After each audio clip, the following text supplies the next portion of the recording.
ego boundaries. They say falling in love is a sort of illusion because many who fall in love, sooner or later they fall out of love.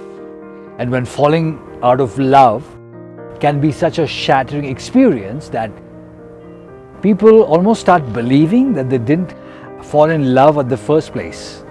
And it sounds like a dilemma. So let's try and put some light on this.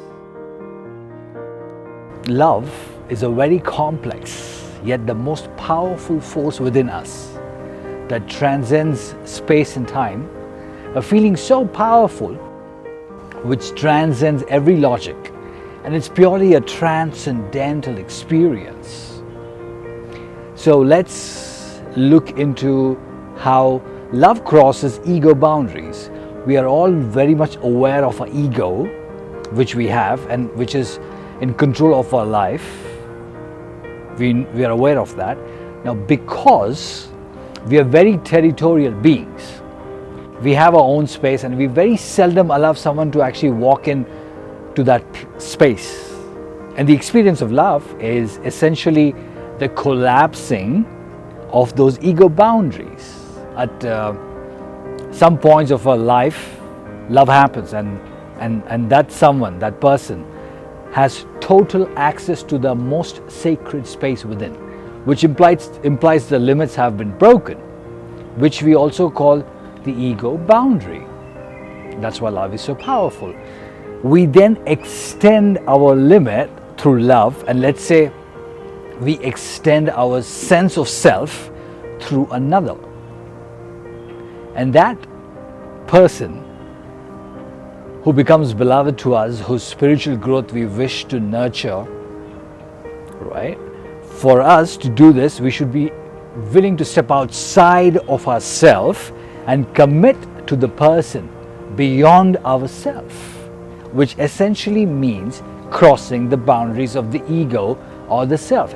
That's why love is so powerful. This doesn't have to be only romantic love, but love in many different forms and in different ways.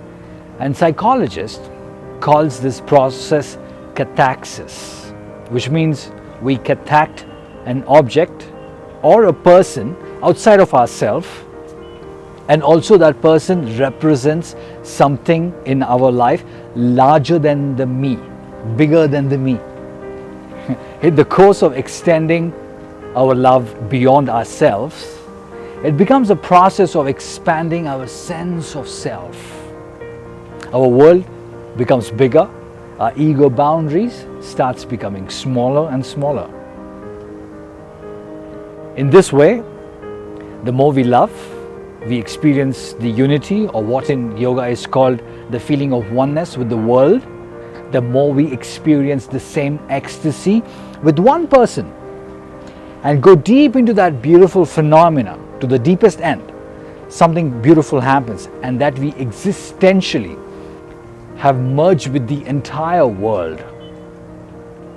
The bliss associated with this kind of love is much more stable, and it's a very grounding experience and having a very deeper roots which can make us grow very taller, reaching to the sky's sweet sun's embrace. And that's why love is such a powerful experience. We do not know how it works, but it collapses the ego boundary. Hence, falling in love is the most powerful experience that we can possibly have, beyond comprehension that is, which collapses the ego boundaries.